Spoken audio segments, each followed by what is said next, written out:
믿기 힘든 일이 벌어졌습니다. 음식 자부심 세계 1위, 이탈리아가 무너졌습니다. 그것도 고작 도시락 하나에 말이죠. 2026년 밀라노 동계올림픽. 영하의 선수촌에서 피어오른 하얀 기만 줄기가 이탈리아를 발칵 뒤집었습니다. 팀 코리아의 발열 도시락입니다. 30초 영상 하나가 하룻밤새 조회수 500만을 찍자 이탈리아 전역에선 분노 섞인 질문이 터져나왔습니다. 왜 우리는 못합니까? 3000년 미식 역사가 한국 도시락 앞에서 침묵했습니다. 그리고 밀라노의 17살 소년이 서울에서 목격한 것은 단순한 급식이 아니었습니다. 60년 전 세계 최빈국이었던 나라가 고통을 기억하는 힘으로 만들어낸 가장 정교한 생존 시스템이었어요. 그리고 지금 그 시스템이 밀라노 교육청을 움직이고 있습니다. 도대체 무슨 일이 있었던 걸까요? 잠깐 지금 이 이야기를 어디에서 듣고 계신지 댓글로 알려주세요. 본 영상을 시청하신 후 이야기가 감동적이었다면 구독과 좋아요도 부탁드립니다. 그럼 바로 시작할게요. 뜨거운 밥 한 공기가 나라를 바꿀 수 있을까요? 저는 그게 가능하다는 걸 직접 목격했습니다. 2026년 밀라노 올림픽 영하의 선수촌에서 피어오른 하얀 기만 줄기로부터 모든 것이 시작됐습니다. 바로 팀 코리아 한국 선수단의 도시락이었죠. 그날 제가 휴대폰으로 찍은 30초짜리 영상은 이탈리아를 발칵 뒤집어 놓게 됩니다. 저는 마르코 로시입니다. 밀라노의 명문사립고 리체오 알레산드로 만초니에 다니는 17살이에요. 학생회 부회장을 맡고 있고 장래 희망은 이탈리아 국회의원입니다.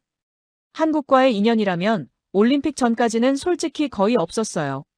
삼성 휴대폰을 쓰고 있다는 것, K-팝을 좋아하는 친구들이 있다는 것, 그 정도가 전부였습니다. 저는 이탈리아 사람으로서의 자부심이 강한 편이에요. 특히 음식만큼은요. 파스타, 피자, 리조또. 이탈리아 음식은 그 자체로 하나의 문화이고 철학입니다. 세상 어느 나라 음식과 비교해도 우리가 최고라고 당연하게 여기며 자랐어요. 2026년 밀라노 코르티나 동계올림픽 자원봉사에 지원한 건 학교 권유 때문이었습니다. 학생회 부회장이었으니 참가하는 게 당연한 수순이었고 솔직히 이력서 한 줄에 현실적인 계산도 있었어요. 배정된 곳은 선수촌 물품 지원팀이었습니다. 자원봉사 3일차였습니다. 1월에 밀라노는 매서웠어요. 체감온도 영하 10도. 두꺼운 방한복을 입고도 손끝이 시릴 정도였습니다. 점심 교대 시간, 저는 선수촌 외곽 벤치에 앉아 따뜻한 커피를 마시고 있었어요. 그때였습니다. 펜스 안쪽 공터에 한국 유니폼을 입은 사람들 67명이 모여 있었어요. 손에는 각자 작고 납작한 상자를 하나씩 들고 있었습니다. 그중 한 명이 뚜껑을 여는 순간 하얀 김이 터져 나왔어요.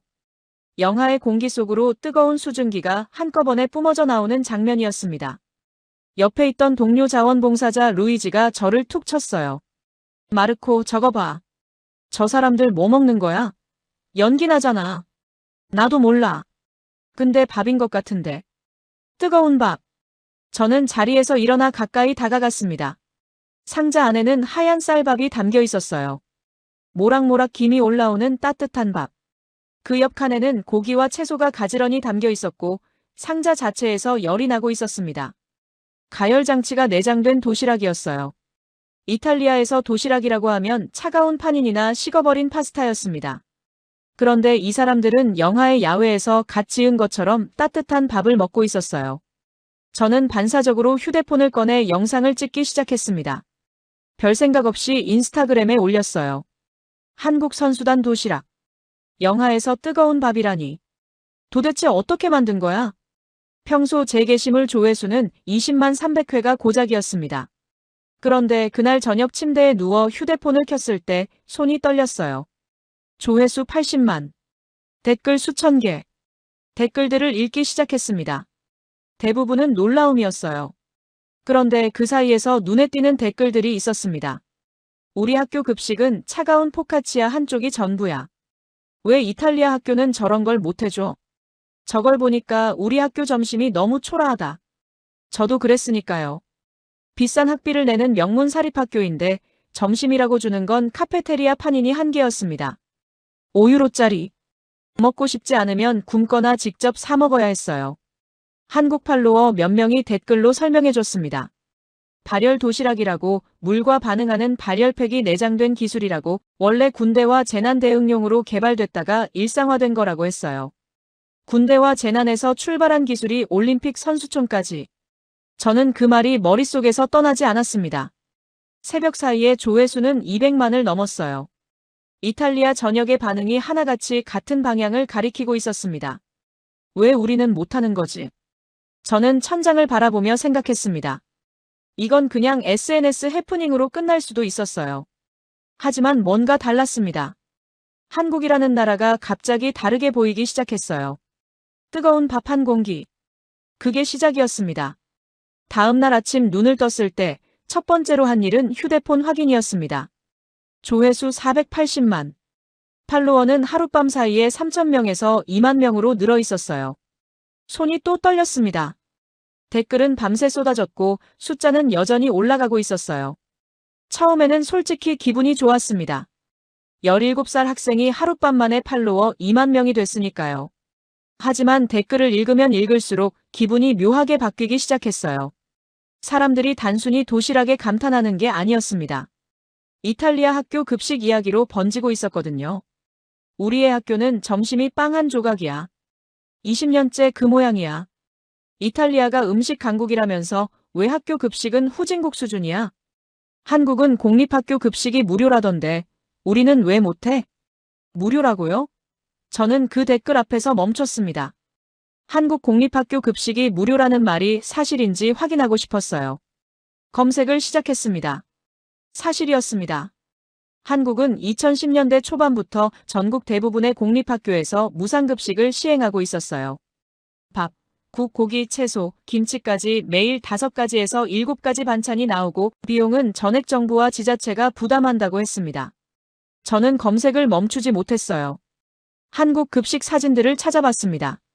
식판 가득 담긴 음식들, 색깔도 다양하고 구성도 균형 잡혀 있었어요. 영양사가 직접 메뉴를 설계한다고 했습니다. 그리고 이게 전부 공립학교, 그러니까 누구나 다닐 수 있는 학교에서 무료로 제공된다는 거였어요. 저는 잠깐 우리 학교 점심을 떠올렸습니다. 리체오 알레산드로 만초니. 밀라노에서도 손꼽히는 명문 사립학교. 1년 학비가 웬만한 이탈리아 가정의 한 달 월급을 훌쩍 넘는 곳이에요. 그런데 점심은요? 카페테리아에서 각자 돈을 내고 사 먹었습니다. 파니니 하나에 5유로, 한국 돈으로 약 7,500원이었어요.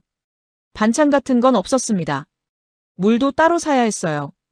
돈이 없는 날은 그냥 굶었습니다. 그뿐만이 아니었어요. 이탈리아 공립학교는 어땠을까요? 직접 조사해봤습니다. 지역마다 달랐지만 급식이 없는 학교가 대부분이었어요. 있다 해도 유료였고 질도 들쑥날쑥했습니다. 저소득층 가정학생들은 보조금을 신청할 수 있다고는 하지만 절차가 복잡하고 지원도 충분하지 않다는 내용이었어요. 자원봉사를 마치고 숙소로 돌아오는 길에 동료 루이지에게 말했습니다. 루이지, 나 오늘 한국 급식 찾아봤는데 공립학교가 전부 무료래. 무료? 진짜? 우리나라 공립학교도 급식이 없는 곳이 태반인데. 그러니까. 근데 더 충격인 건 메뉴가 매일 5가지 이상이야. 영양사가 짜준대. 루이지는 잠시 말이 없었습니다. 이탈리아가 음식의 나라라는데 정작 학교 밥은 한국보다 못한 거네. 그 말이 전곡을 찌르는 것 같았어요. 숙소에 돌아와 저는 팔로워들의 댓글에 하나씩 답을 달기 시작했습니다. 그리고 새 게시물을 올렸어요. 직접 조사한 내용을 정리했습니다. 한국 공립학교 무상급식 사진과 이탈리아 학교 점심 현실을 나란히 놓았어요. 반응은 첫 번째 게시물보다 더 폭발적이었습니다. 2시간 만에 조회수 100만. 댓글에는 이탈리아 각지의 학부모들이 달려들기 시작했어요. 우리 애는 매일 집에서 도시락 싸가. 학교에 급식 자체가 없어서. 밀라노 공립학교 학부모입니다. 급식 있긴 한데 한 달에 80유로씩 내요. 부담돼요. 왜 이탈리아는 이걸 못합니까? 음식의 나라가 맞기는 한 건가요? 교사들도 댓글을 달았습니다. 토리노에서 10년째 교사로 일한다는 분은 점심을 못 먹고 오후 수업을 버티는 학생들을 매일 본다고 했어요. 로마의 한 초등학교 교사는 급식비를 내지 못해 도시락도 없이 오는 아이들 이야기를 썼습니다. 읽다가 가슴이 먹먹해졌어요. 저는 화면을 내려놓고 생각했습니다. 이탈리아는 음식의 나라입니다. 전 세계 어디서나 이탈리아 음식을 먹을 수 있어요. 파스타와 피자는 인류 공통의 음식이 됐죠. 우리는 그 자부심으로 살아왔습니다. 그런데 정작 우리 아이들이 학교에서 먹는 밥은요. 차가운 빵 한 조각이거나 아예 없거나였습니다. 한국은 달랐어요. 음식 자부심이 세계 최고라고 자처하는 나라가 아닌데도 모든 학생이 따뜻한 밥을 평등하게 먹을 수 있는 시스템을 만들었습니다. 자부심이 아니라 시스템으로 증명하고 있었어요. 그날 밤 저는 결심했습니다. 댓글에서 반복되는 질문 하나가 계속 머릿속을 맴돌았거든요. 한국에 직접 가서 봐야 하는 거 아니야? 마침 학교에서 매년 진행하는 아시아 교육 교류 프로그램 신청 기간이었어요. 작년은 일본이었고 올해는 아직 목적지가 정해지지 않은 상태였습니다. 저는 학생회 부회장 자격으로 교장 선생님께 제안서를 써야겠다고 생각했어요. 목적지를 서울로 해달라고요. 뜨거운 밥 한 공기가 던진 질문에 저는 직접 답을 찾으러 가기로 했습니다. 교장 선생님 앞에 제안서를 내밀었을 때 솔직히 거절당할 거라고 생각했습니다. 올림픽 자원봉사에서 돌아온 다음 날이었어요. 저는 A사 2장짜리 제안서를 들고 교장실 문을 두드렸습니다. 한국 서울을 올해 교육교류 프로그램 목적지로 선정해 달라는 내용이었어요. SNS 바이럴 상황과 한국 급식 시스템 조사 내용을 정리했고 교육적 의미도 덧붙였습니다. 교장 선생님은 제안서를 천천히 읽었어요. 잠시 침묵이 흘렀습니다. 마르코, 작년에 일본 다녀온 학생들 반응이 좋았어. 한국은 좀 낯설지 않을까? 교장 선생님, 저도 처음엔 그렇게 생각했습니다. 그런데 조사해보니 한국 교육 시스템이 우리가 배울 게 많더라고요. 특히 급식 시스템은 직접 봐야 할 것 같습니다. 교장 선생님은 제안서를 다시 한번 훑어봤어요. 그리고 고개를 끄덕였습니다. 일주일 뒤에 교사회의에서 논의해보지. 결과는 통과였습니다. 서울시 교육청과 자매결연을 맺은 학교가 있다는 사실이 결정적이었어요. 출발은 2달 뒤였습니다. 그런데 막상 출발이 다가오자 반 분위기는 썩 좋지 않았어요. 친구들 반응은 냉담했습니다. 왜 하필 한국이야? 일본이 훨씬 낫잖아. K-팝 말고 뭐 볼 게 있어? 마르코, 내가 SNS 때문에 혼자 들뜬 거 아니야? 저도 솔직히 흔들렸습니다. 직접 제안해놓고도 막상 가려니 반신반의했어요. 검색으로 본 한국 급식 사진이 인상적이긴 했지만 사진과 현실은 다를 수 있었으니까요. 이탈리아가 음식 종주국인데 한국 학교 밥이 뭐가 그리 대단하겠어 라는 생각이 머릿속 한쪽에 여전히 남아있었습니다. 출발 전날 밤 짐을 싸면서 어머니가 방에 들어오셨어요. 마르코, 설레지 않아? 모르겠어요, 엄마. 기대가 크면 실망도 크잖아요. 어머니가 웃으셨습니다. 열린 마음으로 봐. 좋은 건 좋다고 배울 건 배운다고 생각하면 돼. 그 말이 생각보다 오래 남았어요. 출발 당일 아침 학교 앞에 버스가 대기하고 있었습니다. 참가 학생은 28명이었어요. 선생님 2분이 인솔했고 서울시 교육청 측 담당자가 현지에서 합류할 예정이었습니다. 공항으로 가는 버스 안은 시끌벅적했어요. 명동 쇼핑 얘기, K-팝 아이돌 얘기가 오갔습니다. 저는 창밖을 보며 생각에 잠겼어요. 밀라노 말펜사 공항에서 체크인을 마쳤습니다. 인천까지 직항편이었어요. 비행시간은 11시간. 좌석에 앉아 안전벨트를 매고 창밖을 봤습니다. 밀라노의 하늘이 멀어졌어요. 11시간은 길었습니다. 영화 2편을 보고 잠깐 잠이 들었어요. 기내식이 나왔는데 파스타였습니다. 이탈리아 출발 비행기답게 그럭저럭 먹을만 했어요. 옆자리에 앉은 친구 토마소가 물었습니다. 마르코, 너 진짜 한국 급식 때문에 이 프로그램 신청한 거야? 그것만은 아닌데 솔직히 그게 제일 궁금하긴 해. 차갑고 맛없으면 어떡하려고. 그럼 그냥 돌아오면 되지.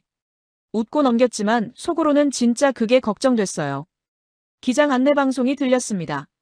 곧 인천국제공항에 도착한다고 했어요. 창밖을 봤습니다. 구름 사이로 땅이 보이기 시작했어요. 빽빽한 건물들이 보였습니다. 생각보다 훨씬 규모가 컸어요. 비행기가 착륙했습니다. 공항 안으로 들어서는 순간 멈칫했어요. 넓었습니다. 천장이 높았고 조명이 밝았어요. 바닥은 반짝거렸고 안내판은 한국어, 영어, 중국어, 일본어로 표시되어 있었습니다. 사람이 엄청나게 많았는데도 혼잡하지 않았어요. 줄이 정돈되어 있었고 사람들은 질서 있게 움직였습니다. 밀라노 말펜사 공항보다 훨씬 컸어요. 아니, 비교 자체가 실내일 것 같았습니다. 입국 심사를 받고 수화물을 찾았어요. 출구로 나가자 서울시 교육청 담당자 김지수 씨가 우리를 기다리고 있었습니다. 유창한 영어로 인사했어요. 버스에 올랐습니다. 서울 시내로 향하는 고속도로를 달렸어요. 창밖으로 고층 아파트들이 줄지어 서 있었습니다. 간판들은 한글이었고 도로는 넓고 깨끗했어요. 해가 지고 있었는데 하늘이 주황빛으로 물들었고 빌딩 유리창에 그 색이 반사되고 있었습니다. 토마소가 창밖을 보며 말했어요. 마르코, 생각보다 엄청 크다. 그러게. 저도 같은 생각이었습니다. 한국에 대해 막연히 작은 나라라는 인상을 갖고 있었어요. 그런데 서울은 달랐습니다. 압도적이었어요. 숙소에 도착했습니다. 짐을 풀고 침대에 누웠어요. 피곤했습니다. 창문으로 서울 야경이 보였어요. 수백만 개의 불빛이 반짝이고 있었습니다. 저는 천장을 바라보며 생각했어요. 기대 없이 탄 비행기였는데 공항에서부터 뭔가 달랐습니다. 내일 처음으로 한국 학교에 가게 됩니다. 급식실에도 들어가게 되겠죠. 뜨거운 밥이 정말 있을까요? 사진 속 그 식판이 정말 존재할까요? 내일이면 알게 됩니다. 다음 날 아침 9시 버스가 숙소 앞에 도착했습니다. 서울의 아침은 분주했어요. 출근하는 사람들, 등교하는 학생들, 빠르게 움직이는 차들. 밀라노 아침과 비슷하면서도 달랐습니다. 더 빠르고 더 정돈되어 있었어요. 오늘 방문할 학교는 서울 마포구에 있는 성산고등학교였습니다. 서울시 교육청과 자매결연을 맺은 공립고등학교였어요. 김지수 씨가 버스 안에서 설명했습니다. 성산고는 서울 일반 공립학교예요. 특별한 학교가 아니에요. 평범한 동네 학교죠. 평범한 동네 학교. 그 말이 오히려 기대를 높였습니다. 버스가 학교 정문 앞에 섰어요. 5층짜리 건물이었습니다. 깨끗했어요. 정문에 한글과 영어로 학교 이름이 나란히 쓰여 있었어요. 운동장에서는 체육 수업 중인 학생들이 보였습니다. 교장실에서 간단한 인사를 나눴어요. 교장 선생님은 영어로 환영 인사를 했고 우리는 교실로 안내됐습니다. 2학년 한 반이었어요. 문을 여니 학생들이 일제히 우리를 봤습니다. 박수가 터져 나왔어요.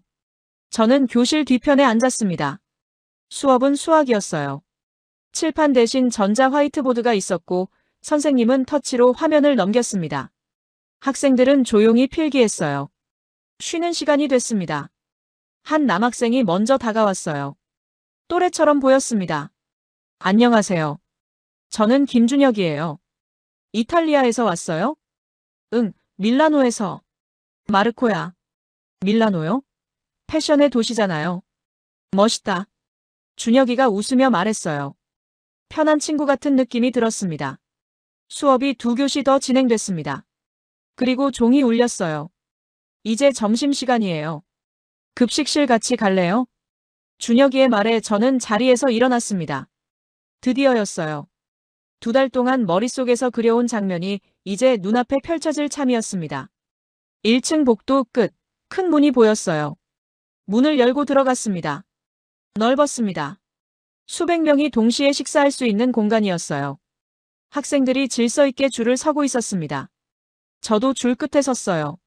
입구 쪽에 은색 식판이 쌓여 있었습니다. 칸이 여러 개로 나뉜 금속 식판이었어요. 하나를 집어들었습니다. 줄을 따라 앞으로 나아갔어요.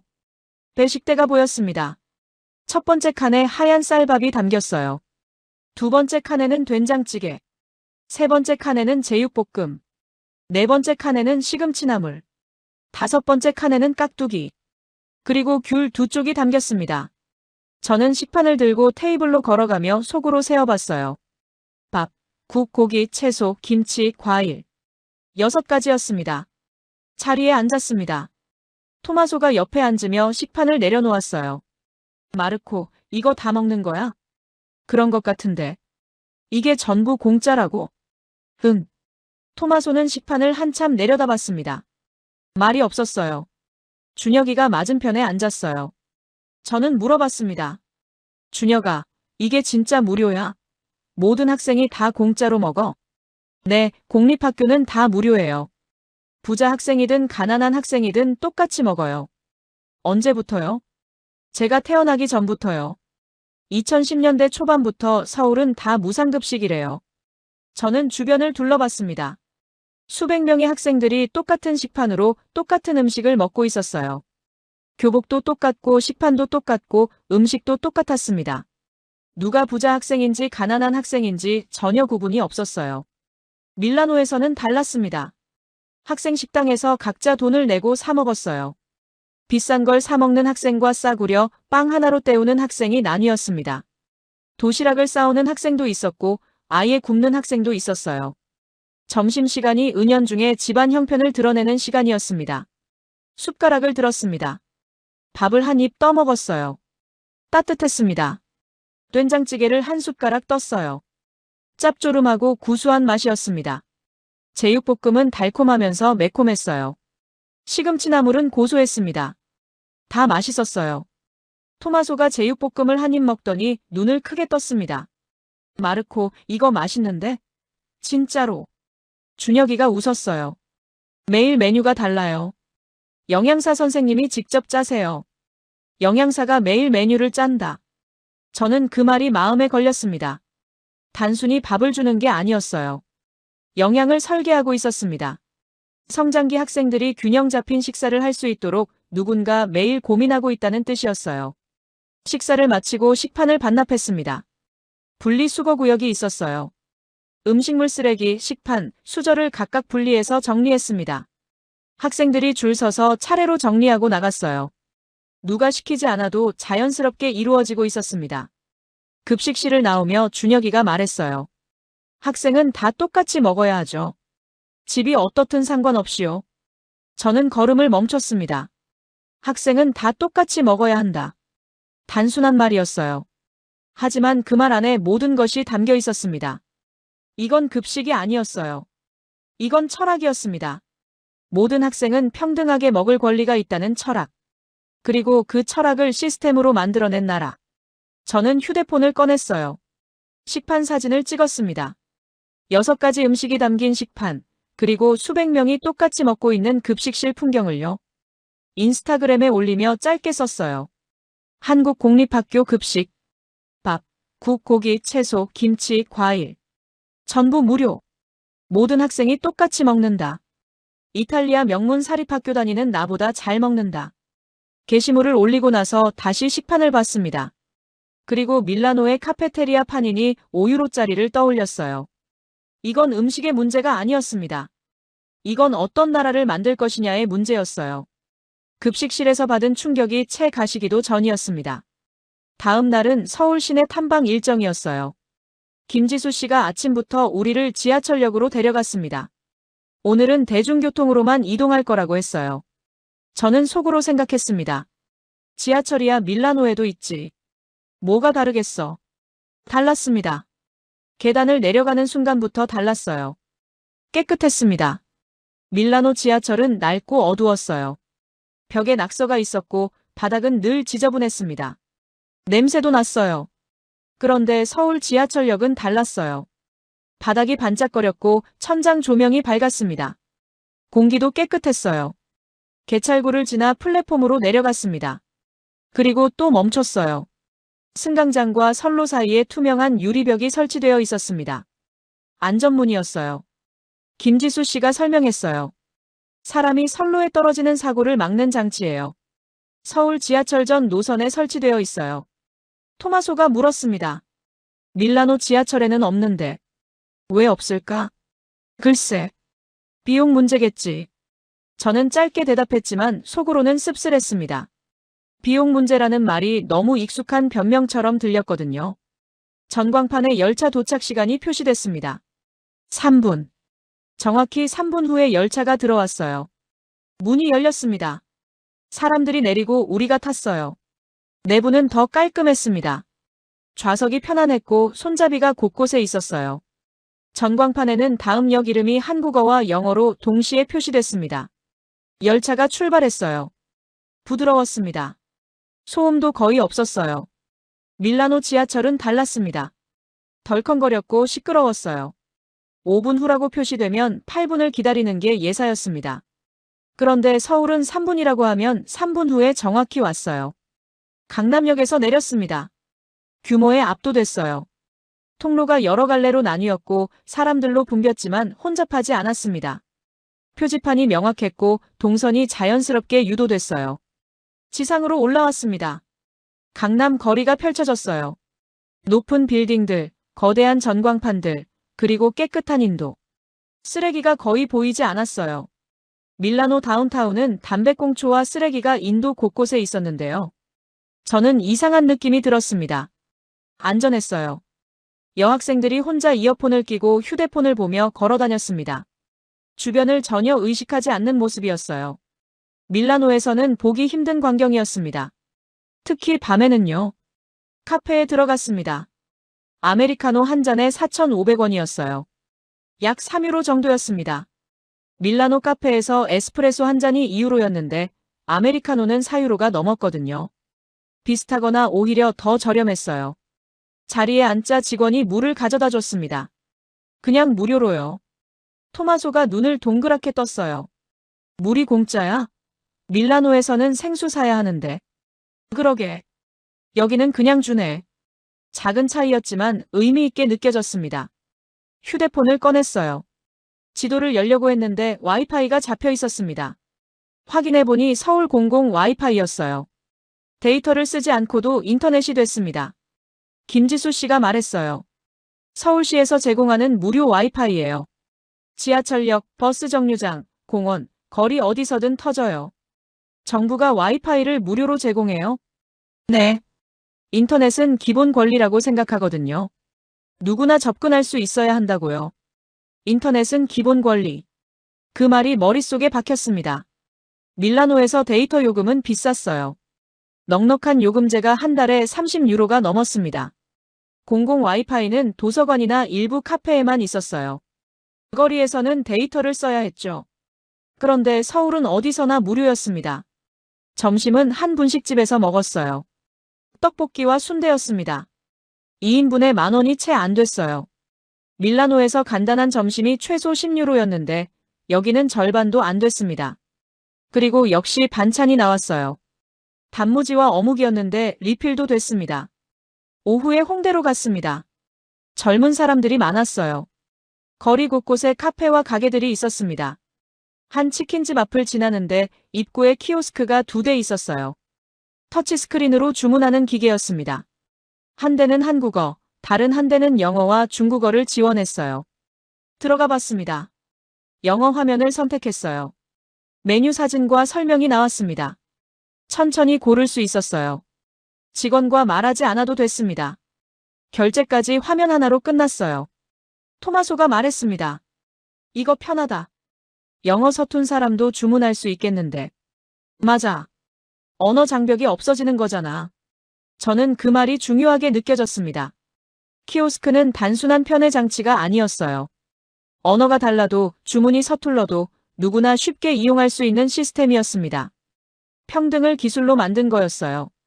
숙소로 돌아오는 지하철 안에서 저는 오늘 하루를 정리해봤습니다. 지하철 안전문, 정확한 배차 간격, 저렴한 물가, 공공 와이파이, 키오스크. 하나하나는 작은 것처럼 보였어요. 하지만 이 모든 게 연결되어 있었습니다. 시스템이었어요. 잘 설계된 시스템이 사람들의 삶을 바꾸고 있었습니다. 돈이 많든 적든, 언어가 통하든 통하지 않든 누구나 같은 서비스를 누릴 수 있었어요. 그게 진짜 평등이었습니다. 밀라노는 어땠을까요? 우리도 좋은 도시라고 생각해왔어요. 패션, 디자인, 문화.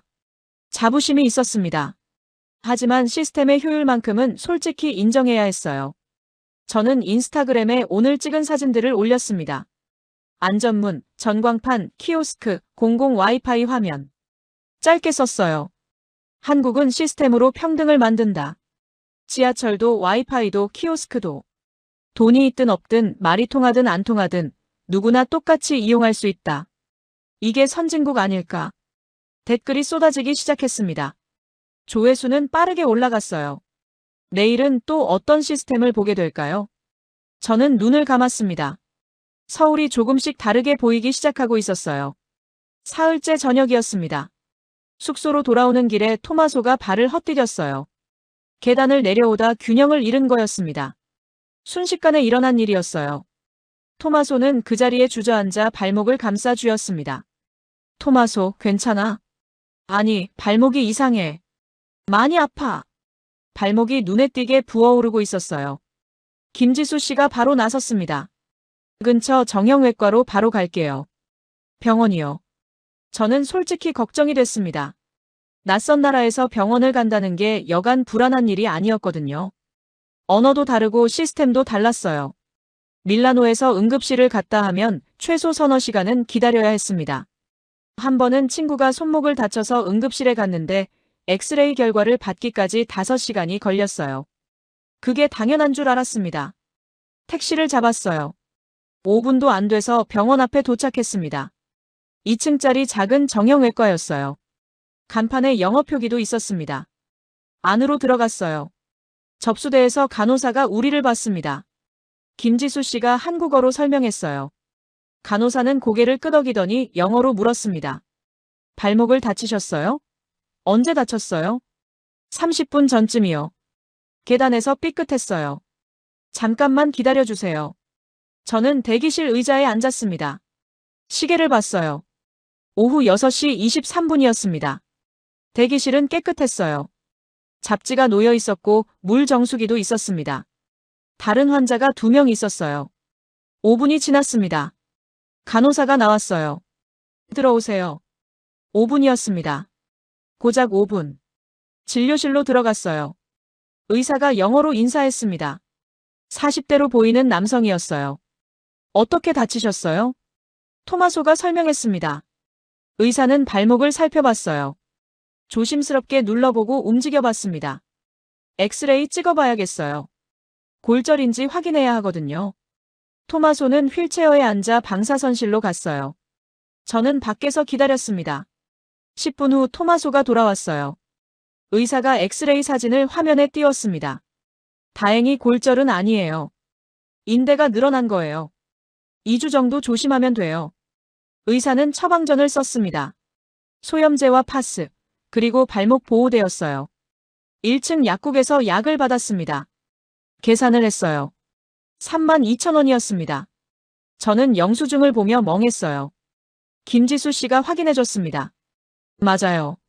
진료비랑 약값 합쳐서 32,000원이에요. 약 24유로였습니다. 밀라노에서 응급실 한 번 가면 기본 진료비만 40유로가 넘었어요. 엑스레이를 찍으면 추가로 더 나왔고 약값은 별도였습니다. 그리고 무엇보다 시간이 걸렸어요. 최소 3시간에서 5시간. 그런데 여기는 달랐습니다. 시계를 봤어요. 오후 6시 54분이었습니다. 병원에 들어온 지 31분이 지나 있었어요. 접수, 진료, 엑스레이, 처방, 약 수령까지 모두 31분 만에 끝났습니다. 병원을 나오며 토마소가 말했어요. 마르코, 나 이탈리아에서 손목 다쳤을 때 응급실에서 5시간 기다렸잖아. 알아. 나도 옆에 있었잖아.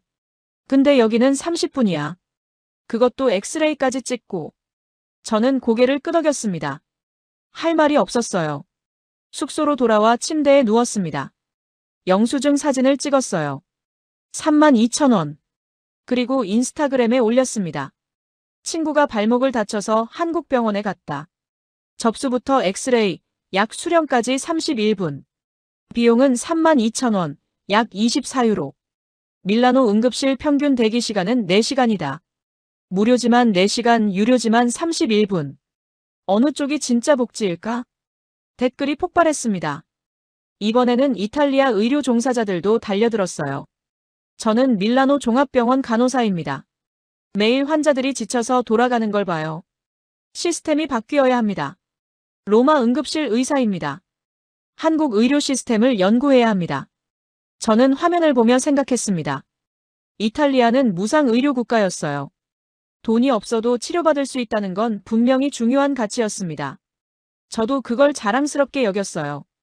하지만 아픈 사람이 5시간을 기다려야 한다면 그게 진정한 복지일까요? 한국은 유료였지만 저렴했습니다. 빠르고 정확했어요. 의료 시스템이 효율적으로 돌아가고 있었어요. 무료냐 유료냐의 문제가 아니었습니다. 얼마나 빠르게, 얼마나 정확하게, 얼마나 합리적인 비용으로 사람을 치료하느냐의 문제였어요. 진정한 복지는 무료라는 구호가 아니라 효율이라는 시스템에서 나온다는 걸 저는 31분 만에 배웠습니다. 마지막 날 아침이었습니다. 오늘 일정은 서울시 교육청 방문이었어요. 김지수 씨가 버스 안에서 설명했습니다. 여러분의 SNS 게시물이 한국에서도 화제가 됐어요. 교육청에서 직접 만나고 싶다고 연락이 왔거든요. 저는 창밖을 보며 생각했습니다. 일주일 전만 해도 한국에 대해 아는 게 거의 없었어요. 그런데 지금은 달랐습니다. 급식실의 식판, 지하철 안전문, 병원 영수증 32,000원. 하나하나가 머릿속에 선명하게 박혀 있었어요. 서울시 교육청은 광화문 근처에 있었습니다. 큰 건물이었어요. 회의실로 안내됐습니다. 긴 테이블 양쪽으로 사람들이 앉아 있었어요. 교육청 관계자들과 정책 담당자들이었습니다. 한 중년 남성이 일어나 인사했어요. 서울시 교육청 정책국장 박철수였습니다. 마르코 학생, 반갑습니다. 게시물 잘 봤어요. 이탈리아에서도 많은 분들이 관심을 가져주시더군요. 감사합니다. 사실 저도 처음엔 이렇게 될 줄 몰랐어요. 박 국장이 웃었습니다. 오늘은 무상급식이 어떻게 시작됐는지 직접 설명해드리고 싶었어요. 화면에 자료가 띄워졌습니다. 그래프와 사진들이었어요. 무상급식은 2010년부터 서울에서 시작됐다고 했습니다. 처음에는 반대가 심했어요. 예산 낭비라는 비판이 쏟아졌고 세금으로 왜 밥을 사줘야 하냐는 목소리도 컸습니다. 하지만 서울시는 결정했어요. 모든 학생은 평등하게 먹을 권리가 있다고요. 영양정책과장 이정민이 말을 이었습니다. 현재 서울 공립학교 전체에서 하루 평균 80만 명의 학생이 급식을 먹어요. 1인당 급식비는 약 4,500원이고 연간 예산은 5천억 원 이상이 투입됩니다. 5천억 원. 어마어마한 숫자였어요. 하지만 그 다음 말이 더 인상적이었습니다. 그런데 그보다 더 중요한 건 이 숫자예요. 무상급식 시행 후 학교 내 빈부격차로 인한 따돌림 사례가 현저히 줄었습니다. 아이들이 점심시간에 눈치 보지 않게 됐어요. 저는 그 말 앞에서 멈췄습니다. 단순히 밥 한 끼의 문제가 아니었어요. 아이들이 점심시간마다 느꼈을 수치심과 불평등을 없앤 거였습니다. 그때 한 나이 든 공무원이 조용히 말했어요. 사실 한국은 가난했어요. 1960년대만 해도 세계 최빈국 중 하나였습니다. 전쟁이 끝나고 나라 전체가 폐허였어요. 많은 아이들이 학교에 가지 못했고 굶주렸습니다. 회의실이 조용해졌어요. 그래서 우리는 알아요. 배고픔이 뭔지. 점심 한 끼를 먹지 못해 오후 수업을 버티던 게 뭔지요. 그래서 결심했습니다. 다음 세대는 그렇게 살지 않게 하겠다고.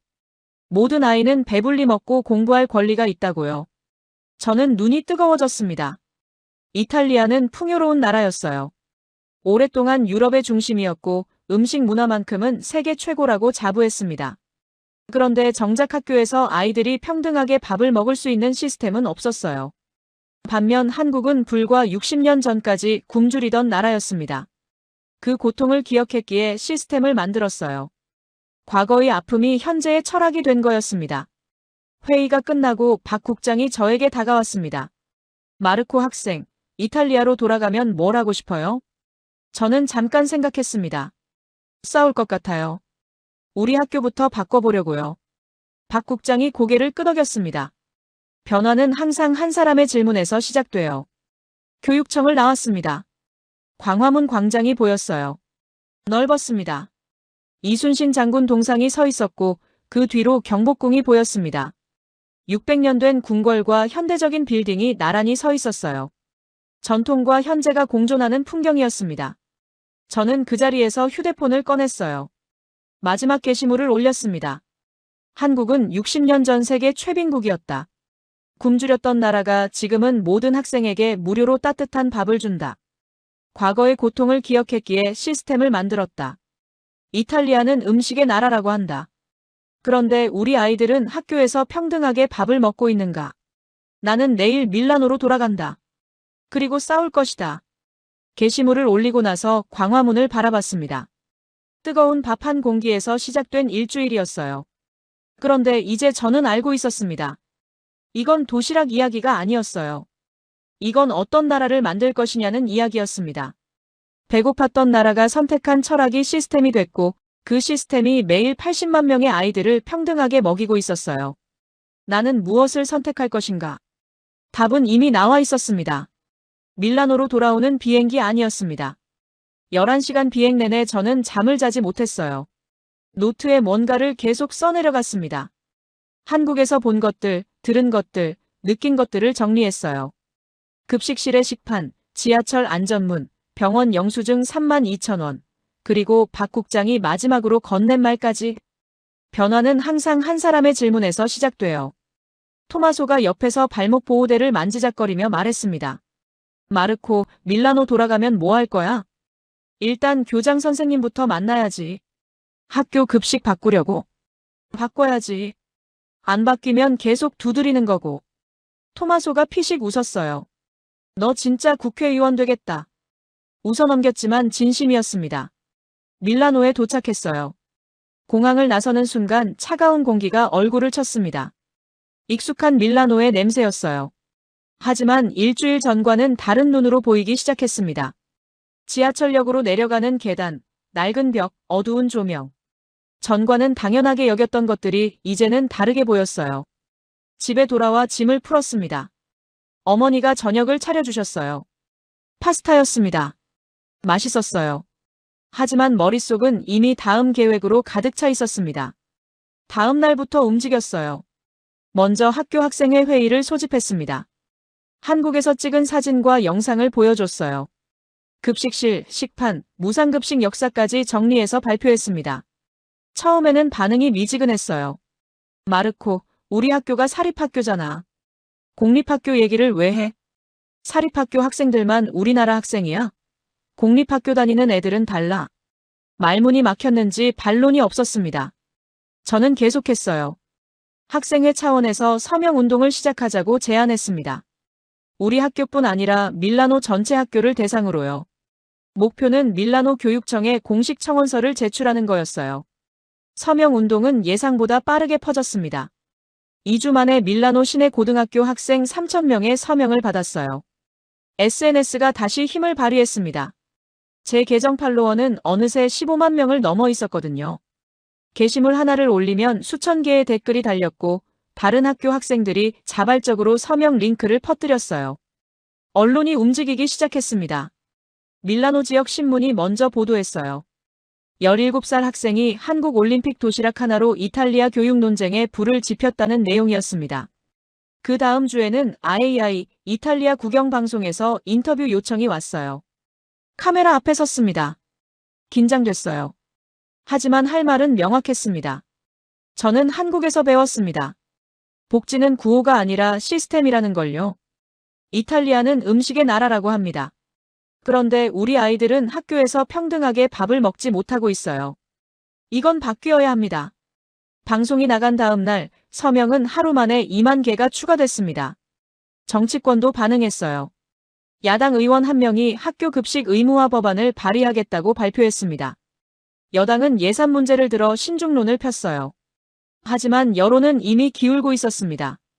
학부모 단체들이 목소리를 높이기 시작했고 교원 노조도 지지 성명을 냈어요. 그리고 3개월 후였습니다. 밀라노 교육청 공청회가 열렸어요. 시청 대강당이었습니다. 학생, 학부모, 교사, 교육청 관계자, 시의원까지 수백 명이 모였어요. 저는 발언 신청을 했습니다. 마이크 앞에 섰어요. 저는 17살 학생입니다. 밀라노 올림픽 자원봉사 중에 한국 도시락 하나를 봤어요. 그게 전부였습니다.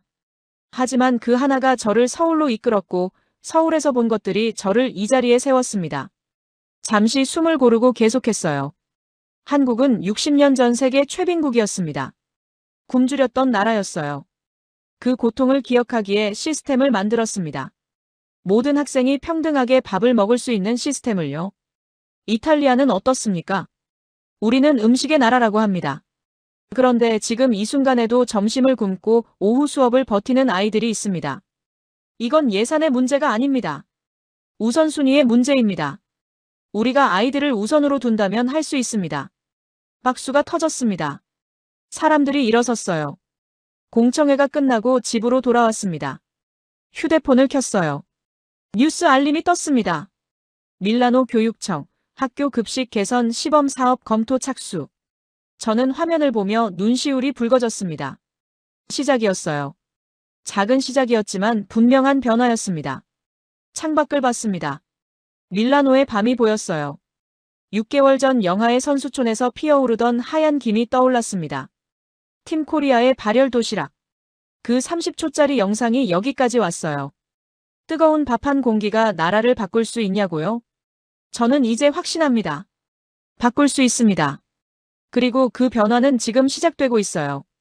여러분, 오늘의 이야기는 여기까지입니다. 17살 소년이 던진 질문 하나가 밀라노를 흔들었습니다. 뜨거운 밥 한 공기였어요.